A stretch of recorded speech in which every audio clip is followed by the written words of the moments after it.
عمر رضی اللہ تعالی عنہ داغه دور خلافت ته 2,000 صحابه دا د شام ته ولېږل چې د هغې امیر ابو عبیده ابن جراح رضی الله تعالی عنه دی مقرر کو چې ته به د دوی امیر وي او د پوج کمانډر چې دی نو خالد ابن ولید رضی الله تعالی عنه دی مقرر چې تاسو لاړ شئ په شام باندې حمله وکړئ او شام فتح کړئ. ابو عبیده رضی الله تعالی عنه چې په شام باندې حمله وکړه شام یې فتح کړ. هرقل بادشاه د هغه سره ډېر زیات فکر پیدا شو دا عیسایي و. ډېره مسلمانان خو زموږ ملکونو ته هم راورسېدل اوس به زموږ ملکونه هم فتح کوي. نو ده ګیر چاپېره خبر ولېږو بادشاهانو ته چې زه په مسلمانانو باندې حمله کول غواړم زما سره امداد وکړئ. نو هر بادشاه ورله د خپل وس موافق فوج ورکړو.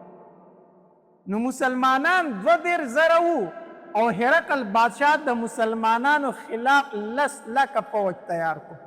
10,00,000 فوج په دې کې د مسلمانانو نه څه کسان مرتد شوي اول مسلمانانو بیا مرتد شو دغه عیسایانو له تلي دا 80,000 کسانو. نو دغه 80,000 کسان چې کم د مسلمانانو نه مرتد شوي وو دا هم د هغې 10,00,000 فوج سره ملګري شو.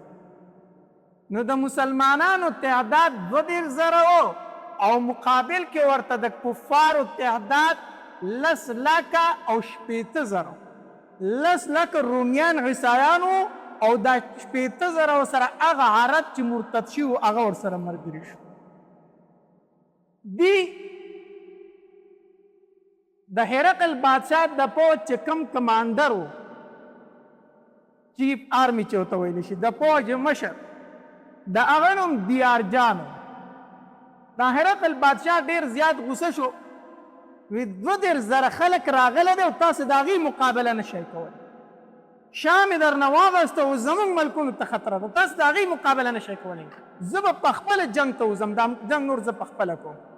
دی دیارجان ورته وویل د فوج چې کوم مشر وی ته ماره صرف دا یو ځل موقع راکړه 10,00,000 فوج دی را سره ته خو دا 2,000 کسان وایي ته خو شام وایي شام خو درلته اغلم خو د مکې او د مدینې فکر دی کوي هغه ته اخلم هلته کې مسلمانان ختمومه ته ماله صرف دا یو موقع راکړه. هرقل بادشاه ورته وایي صحیح دا موقع در سره ده دا 10,00,000 او 80,000 فوج واخله او مقابله وکړه. دلته کې مسلمانانو ته خبر راورسېدو ابو عبیده ابن جراح رضی الله تعالی عنه ته چې هرقل بادشاه د دیارجان فوجي په مشرۍ کې 10,00,000 فوج زموږ خلاف تیار کړی دی. اوس موږ څه وکړو؟ موږ خو 2,000 کسان هلته کې 10,00,000 خلک دی اوس څه وکړو؟ نو ابو عبیده ابن جراح رضی الله تعالی مشوره راوغوښته د صحابه کرام او دا د صحابه کرامو عادت و چې هر کار دی په مشوره سره د قرآن حکم دی که نه وامرهم شورا بینهم په خپل منځ کې به څه کوي مشوره کوي. نو ابو عبیده ابن جراح رضی الله تعالی د صحابه کرامو مشوره وکړه ماله مشوره راکړئ مونږ یو 2,000 کسان هرقل بادشاه فوج تیار کړی 10,00,000 څه وکړم مقابله وکړم کو څه وکړم ماله مشوره راکړئ. په دې کې یو تن فاسدو او هغه او ابو عبیده ابن جراح رضی الله تعالی عنہ فرمایلو وی زما مشوره خو دا ده چې زه د شام نه ځو مدینې منورې ته شام پرېږدو ځو مدینې منورې ته وی ځکه چې ډېر لوی فوج دی شام خو پرېږده هسې نه چې مدینه او مکه رانه قبضه کړي چېرته نو موږ به دلته ناست یو دوی به حمله په مدینه منوره باندې وکړي نو دا شام ورته پرېږدو کړو چې هلته مدینې منورې ته لاړ شو هلته مورچې تیارې کړو چې هغه سنبال کړو. دا خبره چې ابو عبیده ابن جراح رضی الله عنه واورېدلو ډېر سخت خفه شو او غوسه وله ډېره زیاته ورغله. وی کېنه داسې خبره دې وکړه چې زما د تمامو غازیانو هغه حوصلې دې خرابې کړې ته خبره وکړه شام موږ په کومو قربانو باندې اغستی دی د ابوبکر رضی الله تعالی په دور خلافت کې د شام دپاره موږ کومې قربانۍ ورکړي څومره شهیدان ورکړي دي اوس به شام پرېږدو کافرو ته تا څنګه خبره وکړه چې دا ورته پرېږدی یو ځای مدینې منورې ته وی ډېره کمزورې خبرې دې وکړه کښېنه تو. په دې کې ابو سفیان رضی الله تعالی عنه پاسېد د ابو سفیان رضی الله تعالی د معاویه رضی الله تعالی فلار دی او دا د نبی علیہ السلام ډیر سخت دشمن تیر شوی دی په جاهلیت دی او په غزوه احد کې د کفارو هغه مشري د کوله د کفارو د طرف نه مشري د کوله امیر دی وو ورسته بیا ایمان راوړی دی او په ایمان باندې ډیر کلک پاتې شوی دی او په دین اسلام کې بیا ډیرې بهادرۍ کړې دي نو ابو سفیان رضی الله تعالی فاسدو زما مشوره دا ده که نه چې په دې ځای کې پاتې کېږو په دې ځای کې پاتې کېږو دلته د کوم ځای کې چې دلته مورچې جوړې کړي وی ځکه چې دوی مدینې منورې باندې ډایرکټ حمله نشي کولی دا 10 لکه فوج ډایرکټ په مدینه منوره باندې نه ورځي دا رومیان اول به دوی مونږ دلته کې ګوري ځکه د دوی سره به دا یری و مونږ په مدینه باندې حمله وکړو د شاه غالي را باندې دوی راشي نو اول به مونږ ختم یو چې مونږ ختم کړي د هغې نه پس به په مدینه باندې ورځي اول به دوی مونږ دلته ګوري نو دلته کې مورچې جوړو دا خبره چې ابو عبیده بن جراح رضی الله تعالی واورېده وی ابو سفیان څه ښکلې مشوره دې راکړه ډېر خوشحاله شو ډېر خوشحاله شو وی دلته کې به پاتې کېږو دلته جنګ کو دلته مورچې جوړو خالد بن ولید رضی الله تعالی چپ ناست دی غلی ناست دی ابو عبیده بن جراح رضی الله تعالی ته فرمایي وی ای خالده ته خو څه ووایې که نه ته ولې چپې ته خو هم څه مشوره راکړه که نه ستا څه مشوره ده خالد بن ولید رضی الله تعالی فرمایل ای ابو عبیده زه د مسلمانانو خلاف نشم کولی مسلمانانو چې کومه خبره کړې ده زه په هغې کې ملګری یم اگر چې زما مشوره د دې داسې نه ده بل شان ده زما رای دا نه ده زما رای بل شان ده خو زه د مسلمانانو خلاف نه کوم هغې چې وایي دلته پاتې کېږو بس دلته پاتې کېږو ابو عبیده رضی الله تعالی عنه فرمایل ای خالده کله چې تا موږ له مشوره راکړې الله په هغې کې ډېر برکت اچولی دی الله په هغې کې ډېر خیر اچولی دی بیا موږ شکست نه دی خوړلی ما له رای راکړه وی نشم کولی د مسلمانانو خلاف مسلمانان وایي چې دلته پاتې کېږو زه د دوی خلاف څنګه خپله مشوره ورکړم ابو عبیده رضی الله عنه فرمایل وی خالد بن ولید چې تر څو پورې تا مشوره نه راکړې زه مخکې څه کوم نه ما له به ته مشوره ضرور راکوې ځکه ستا په مشوره کې الله ډېر برکت اچولی نو خالد بن ولید رضی الله عنه فرمایل وی زما مشوره هم دا ده چې جنګ کوو وی د کوم ځای کې چې ته یې که نه نو که د جنګ خامخا کول غواړې او د جنګ اراده دی نو دا ځای د جنګ نه دی د کوم ځای کې چې ته موجود یې ای ابو عبیده دا ځای د جنګ نه دی خو خامخا د جنګ اراده دی وی څه وکړو وی تا ته پته ده چې زمونږ د عربیانو اسونه چې دي هغه ډېره تیزه منډه د عربو د اسونه یقینا په منډه کې مشهور دي وی زمونږ د عربانو اسونه ډېره تیزه منډه وي نو هغه په دې میدان کې منډې نه شي وهلی دلته خو ګیر چاپېره باغات وی ته څه وایي وی زه وایم چې لږ هغې طرف ته مخامخ د یرموک میدان دی خوشې بیابان دی نو هغې میدان ته به لاړ شو باغونه نشته دی خوشې بیابان دی نو موږ پکې اسونه چې څنګه زغلو بیا زغلولی شو او خوا کې دریاب هم دی نو اوبه به راته هم نږدې وي نو د اوبو مسله به راته هم نه نو زما رای دا ده چې د یرموک میدان ته لاړ شو ابو عبیده بن جراح رضی الله تعالی فرمایل بس زما د خالد بن ولید په مشوره عمل دی شا به سامان ګول کوئ د دې ځای نه ځئ او د یرموک میدان ته ځان رسوئ شا به د یرموک میدان ته ځئ دې ته غزوه یرموک ویلی شي ځکه دا د یرموک په میدان کې شي یرموک ته ځان ورسوئ صحابه کرام لاړو یرموک ته ورسېدل چې ورسېدل دلته د هغې طرف نه د کفارو پوجونه راغلل 10 لاکه فوج د هرقل بادشاه را ورسېد 10 لاکه فوج په منځ کې 3 میله فاصله وه یو طرف ته 2,000 صحابه کرام دي بل طرف ته 10 لاکه فوج د کفارو دی منځ کې فاصله څومره ده 3 میله ابو عبیده رضی الله تعالی زر خط ولیکو ځکه امیر په دغه وخت کې چې هغه عمر رضی الله تعالی امیر المؤمنین او دغه دور خلافت په مدینه منوره کې هغه ته خط ولیکو بسم الله الرحمن الرحیم اے امیر المؤمنین مونږ تا را لېږلي یو جهاد لا خو هرقل بادشاه زمون خلاف 10 لاکه فوج جمع کړی او مونږ 2,000 کسان یو مونږ جنګ کول غواړو خو مونږ ډېر زیات کم یو هسې نه چې سبا ته وایي چې زما صحابه کرام دي ولې بې ځایه ځای شهیدان نو مونږ ته د امداد ضرورت دی خو تا سره د جنګ صحابه کرام موجود نو مونږ له نور راولېږه دا خط یې ولیکو او عبدالله رضی الله تعالی عبدالرحمن رضی الله تعالی ته ورکړو عبدالرحمن رضی الله تعالی ته ورکړو وی دا اوس دا خط عمر رضی الله تعالی ورسوه مدینې منورې ته عبدالرحمن رضی الله تعالی د جمعې ورځ روان شو او 2 ورځې مزل یې وکړو او بلې جمعې له مدینې منورې ته راورسېد عبدالرحمن رضی الله عنه فرمایي وزه چې مدینې منورې ته راورسېدم د زوال ټیم و د جمعې ورځ وه. عمر رضی الله عنه په مسجد نبوي کې اودس کو د جمعې د مانځه دپاره یې تیاري کوله، ځان یې تیارو. امیر المؤمنین دی د جمعې د مانځه دپاره ځان تیاری جمعه وپړاوئ. چې زه یې ولیدم ما ته وایي چې عبدالرحمن د کوم خوا نه رالي؟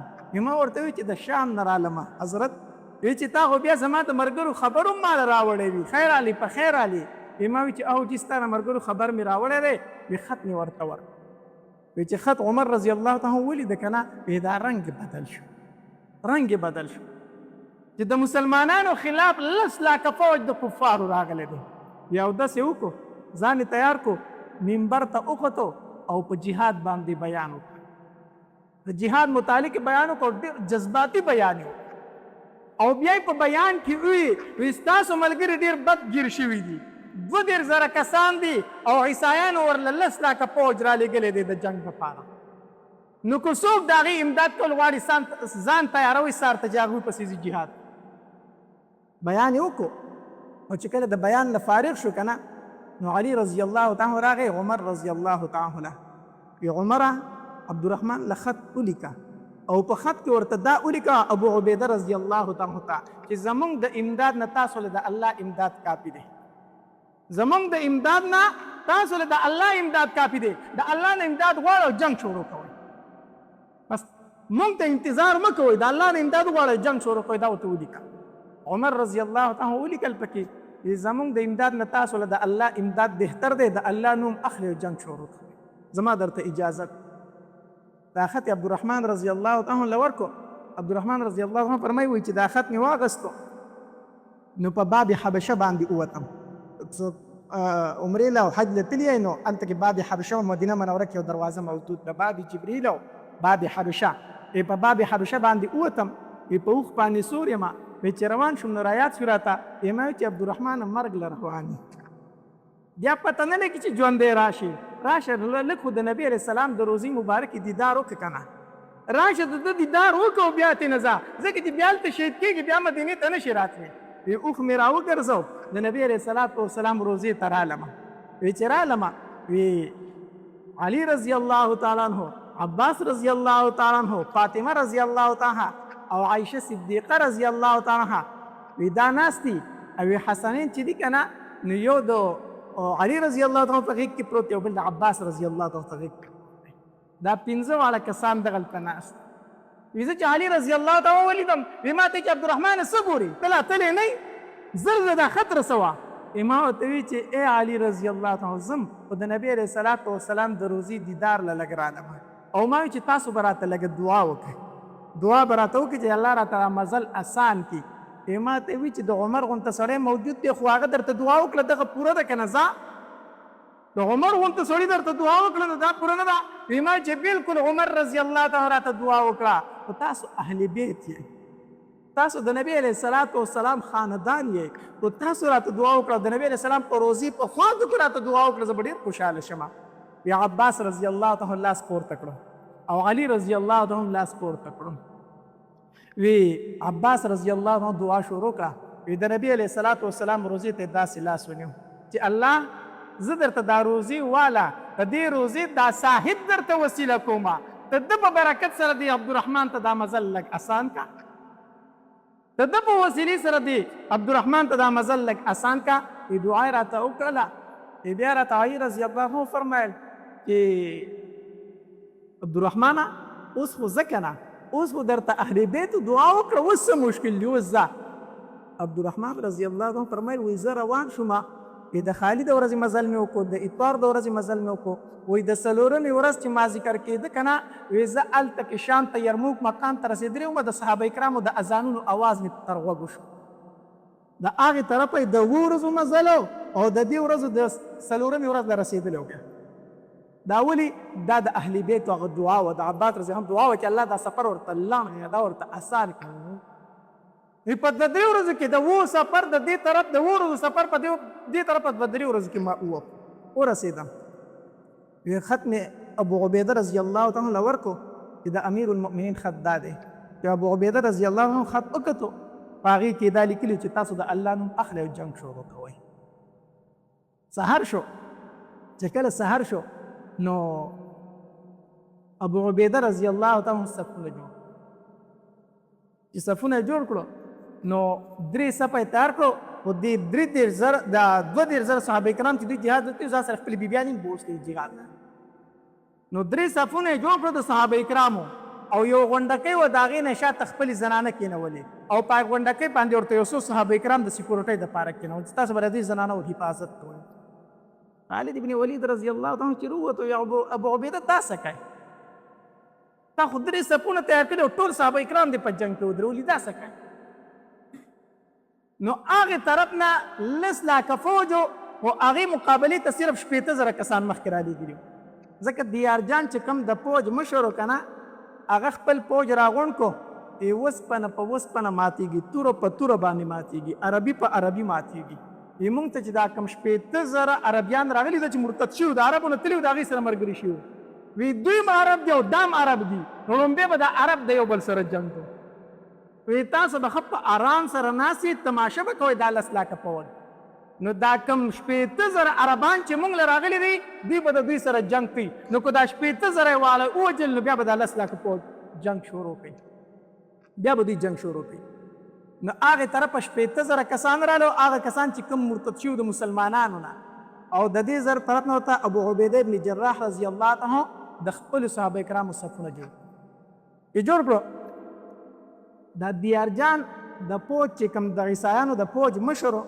د خپل ملګری راوغوښتو چې د مسلمانانو ته ووایه که نه وي دا غریبانان دي وږ دي د دوی سره څه شی شته دی نه لږ لالچ وله ورکړه او وایه ورته چې دومره دومره څیزونه به درکړو زه په خپله مخه باندې جنګ څه شي نه کوم هغه ورته وایي ټیک ده دغه کس راغی او د چغه وواله غالبا د ده جبیل نوم او داسې عجیبه نوم یې و دی راغی نو د چغه وواله نو ابو عبیده ابن جراح رضی الله تعالی مطلب دا چې څوک جنګ له راغی ابو عبیده ابن جراح رضی الله اس ته وخته ورغی روایتو کې راځي وي دواړه یو بل ته دومره نږدې شو چې د دواړو اسونو د یو بل د شونډونه بوی کړو دومره نږدې اسونه ودرېدو ابو عبیده ابن جراح رضی الله توره راویسته چې دی جنګ له راغلی هغه ورته وایي جنګ نه کومه ګزار مه کوه روغې له راغلی یم کفار ای کافرو ته وایي وی وایه څه وایي وی زمونږ مشر وایي دیارجان چې د هرقل بادشاه د طرف نه حکم دا دی چې د مسلمانان چې څومره مشران دي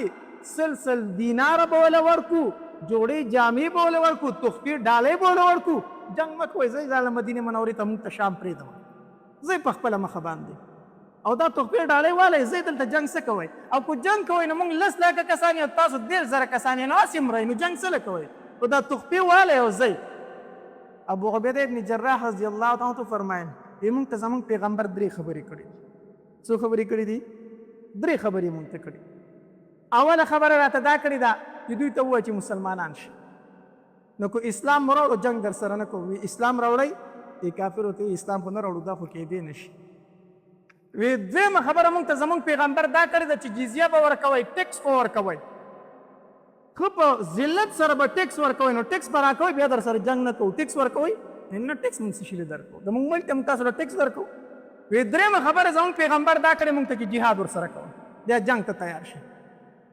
ای کافر ورته وایي زه خو روغې له راغلم خو تاسو خامخا په خپله ځان وجنئ نو بیا مړه ښیئ بیا ترې واپس شو دا کار دې ته وایي غیرتي مسلمان ښه غیرتي مسلمان دې ته واپس شو ابو عبیده ابن جراح رضی الله عنه 3 صفونه تیار کړي خالد بن ولید رضی الله عنه فرمایل وی ابو عبیده دا 3 صفونه دې څه له تیار کړي دي وی دا مې دې له تیار کړي چې هغې طرف ته 15,000 کسان مونږ 10,000 کسان او قرآن وایي چې یو مسلمان به د 2 کافرو نه نه تښتي یو مسلمان به د 2 کافرو سره څه کوي جنګ کوي نو هغې 15,000 مخې ته راغلي ما ورته 1,000 مخې ته کړي دي یو په 2 به جنګېږو نو خالد بن ولید رضی الله تعالی عنه فرمایي زما خو دا مشوره نه ده زما خو دا مشوره نه ده دا تاسو کړي دي ستا مشوره څه ده زه درته یو خبره کوم مونږ 10,000 کسان یو هغه 15,000 کسان دي نن مونږ جنګ وکړو څه خو وکړو جنګ وکړو او د 10,000 کسانو دا 15,000 کسان ووجل مړه یې کړو ماښام شو دا ټول کافر مونږ ووجل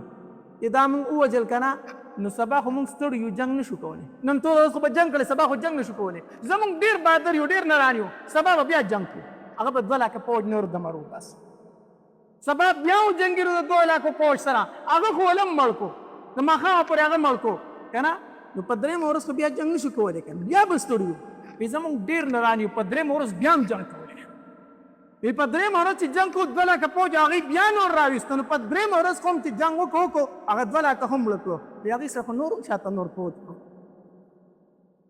نو دا خو د جنګ طریقه نه ده. مونږ به تر څو پورې دا 1,000 کسان جنګو، هغو 10 لکه پوځ دی د ختمېدو نه دی. نو ابو عبیده رضی الله تعالی ته وفرمایي ستا سره یې د څه وکړو ځه، ته څه وایې، ته څه وایې؟ نو خالد ابن ولید رضی الله تعالی فرمایل زه به د 80,000 کسانو مقابله په 13 کسانو کوم. د 80,000 کسانو مقابله په څو تنو کوم؟ په 13 کسانو به کوم. ابو عبیده ابن جراح رضی الله تعالی ته فرمایل دا خو نشي کېدی. دا ته څه کوې؟ دا د عمر رضی الله تعالی خط نه دی لیدلی چې هغه پکې څه لیکلي دي چې زما صحابه کرام ګوره بې ځایه ځای شهیدان نه کوي. خو ته د نبي علیه السلام صحابه کرام هسې شهیدان کوي. نو خالد ابن ولید رضی الله تعالی ته وفرمایل په دا 13 کسان زه هلاکوم شهیدان کوم لومبې به زه شهید کېږم. دې 13 کسانو سره به اول زه روان یم. ابو سفیان رضی الله تعالی پاڅېدو وی خالد ته څه کوي؟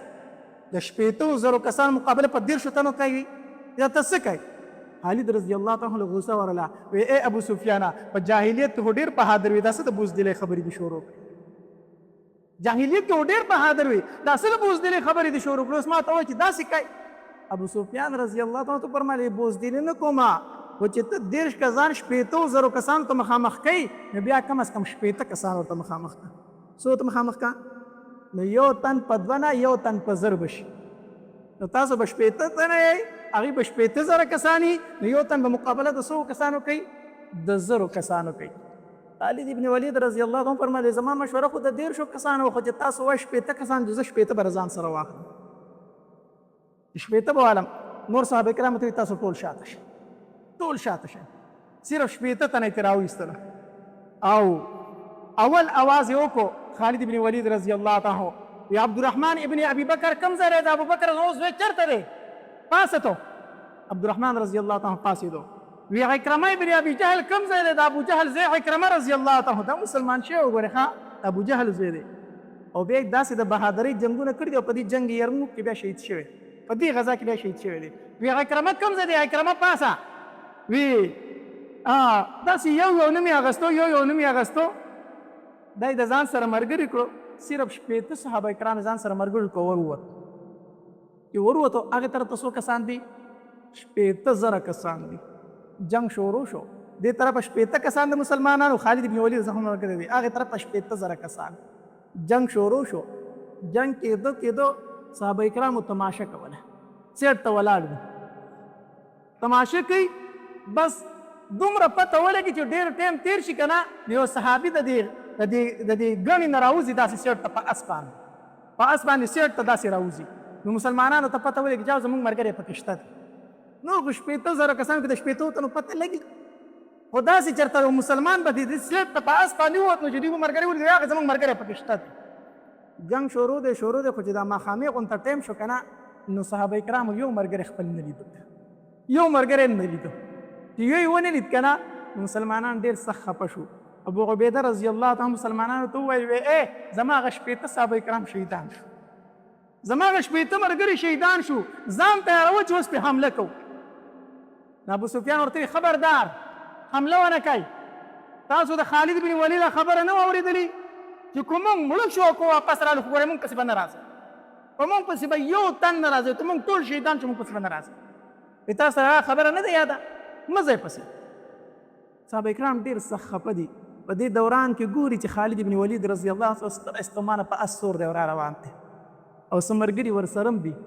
راورسېدل د مسلمانانو خوا له راورسېدل. خالد بن ولید چې خپل ملګري وشمارل صرف 60 کسان دي ورسره. 80 تنو کې ورسره څو کسان دي؟ 60 کسان. د اس نه راکوز شو کسان یې وشمارل چې 60 کسان دي. اسمان ته یې داسې وکتل او په ژړا شو، سخت یې وژړل. الله زه به تا ته څه جواب در کوم چې تا زما صحابه کرام داسې شهیدان کړو؟ الله زه به عمر له څه جواب ورکوم؟ عمر به و چې زما صحابه کرام دې داسې شهیدان کړو؟ زما نه خو 40 تنه صحابه کرام ورک دي، زه به څه جواب الله له ورکوم؟ عمر له به څه جواب ورکوم؟ په ژړا شو، په ژړا شو. ابو عبیده رضی الله عنه ته وویلو ما سره 100 کسان قربانۍ والا نور کړه، نور را سره 100 کسان ملګري کا، زه نه ویده کېږم، زه تر هغې پورې نه ویده کېږم تر څو مې چې د خپلو 40 صحابه کرامو بدل نه دی اخیستی. د ما سره 100 کسان قربانۍ والا ملګري کا. 100 تنه نور پاسېدلو، چې کله پاسېدل ګرمي درله کېږي څه وکړم. ښه 100 تنه ځان سره نور ملګري کړو. چې 100 تنه نور ملګري کړو، ابو عبیده رضی الله تعالی ته فرمایي وی خالده ته ستړی شوی، خالده ته ستړی، زه حمله کوم ته مه ځه. وی قسم په الله زه به ځم، زه خو هر څومره ستړم زه به ځم. دا 40 کسان به زه راولم، یا به د هغوی لاشونه شهیدانو جوسې به راوړم او یا به یې بدل اخلم. 100 کسان ورسره شو، دی روان شو. چې روان شو چې میدان جنگ ته ورسېده که نه، نو 15,000 کافر یې مردار کړي. په 60 تنه څو کسان مردار کړي دي؟ دا د الله امداد دی. ورنه په 60 تنه سړی 15,000 چرګان هم نشي حلالولی. په 60 تنه 15,000 چرګان هم څوک نشي حلالولی. 15,000 کفار صرف 60 صحابه کرامو مردار کړي دي. 15,000 کفار یې مردار کړي. او چې ګیر چاپېره یې وکتل خپل ملګري پکې لټول، نو 10 ګلانې پکې د شهیدانو صحابه کرام پیدا کړي. 10 شهیدان پکې د صحابه کرامو پراته دي، دا ګلان پراته دي.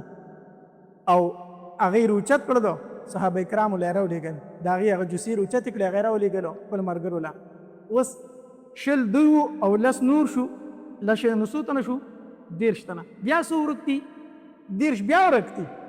وی 30 کسان رانه شهیدان شي، بیا په ژړا شو. وی 30 کسان رانه بندیان کړي دي، قیدیان کړي دي. صحابه کرامو ته وویل رڼاګانې ولګوه، شا به چیزو پسې تیزو پسې هم دا 30 کسان به راولوتې، ځئ چیزو پسې رڼاګانې ولګولې. روان شو. چې روان شو په دې کې ناڅاپه د اسونو د خپو اواز راغی. دوی چې ودرېدل وایي کتل نو هغه صحابه کرام را روان دي چې راورسېدل وشمارل 25 کسان وه. وایي تاسې چېرته تللي وایي؟ اوس پورې ولې نه وایي؟ وایي چې کافرو شکست وخوړه، موږ په هغې پسې روان نو په دې دشتو کې اوس غلول، نو په دې دشتو کې ورته نور هم ډېر شه مردار کړي، موږ په هغې پسې تللي وو. نو 25 نور راغله، نو څو پاتې شو؟ 15. اوس 15 صحابه کرام دا بندیان شوي وو. په دوی کې زرار ابن عزور رضی الله تعالی عنہ، زرار ابن عزور رضی الله تعالی عنہ. دا زرار ابن عزور رضی الله تعالی عنہ ډېر عجیبه صحابي و. زرار ابن عزور دا پهلوان و په مسلمانانو کې. او د شام د فتح تاریخ وګورئ نو پای کې ډېر زیات کردار د زرار ابن عزور رضی الله تعالی عنہ او د خالد ابن ولید رضی الله تعالی عنہ دی. دا داسې صحابي و، دی پهلوان و. د له مقابلې ته 80 پهلوانان راووتل د کفارو د طرف نه. هغه به یو په یو جنګ کېده که نه، د دغې طرفه 80 ووتو، دې طرفه دی یوازې ووتو. او چې ده پې شروع کړه چې 18 یې مردار کړو، نو هغه نور وتښتېدل. دا داسې صحابي زرار ابن عزور رضی الله عنه. او دا داسې بهادر صحابي و که نه، چې دی به جنګ ته وتو، جنګ ته به وتو، نو ده به کمیس ویستو، زغره به یې نه اچوله، نو کمیس به یې ویستو، کمیس به یې لرې ورتاو کړو. نو چا ورته وایي ته دا کمیس ولې وباسې؟ دا دې دپاره وباسمه، دا کافر به وایي چې ده د کمیس ته لاندې زغره اچولې ده. نو دا کمیس ځکه وباسم چې ګورې په بدن مې څه شی شته دی نه، نو چې دوی را باندې ښه ډاډه حمله کړي، چې دا کافر په ما ښه ډاډه حمله کوي چې راشه په بدن یې څه شی شته دی نه، چې ډایرکټ را باندې حمله کوي. داسې په الله باندې توکل و. زه چې په اوسپنو باندې ځان ساتم، نو په الله باندې ولې ځان نه ساتم؟ نو زغره به ده نه اچوله، بربن به داسې وتم. دومره خو دی بهادر صحابي و زرار ابن عزور. او د ده خور وه، هغه هم په دې غذا کې شامله وه. د هغې نوم خوله بنت عزور رضی الله تعالی عنها، دا د ده خور وه. او دا هم دومره بهادره ښځه وه چې په دې غذا کې هم دې 10 تنه مردار کړي، دې زنانه پکې 10 تنه مردار کړي. خور او ورور داسې بهادر و.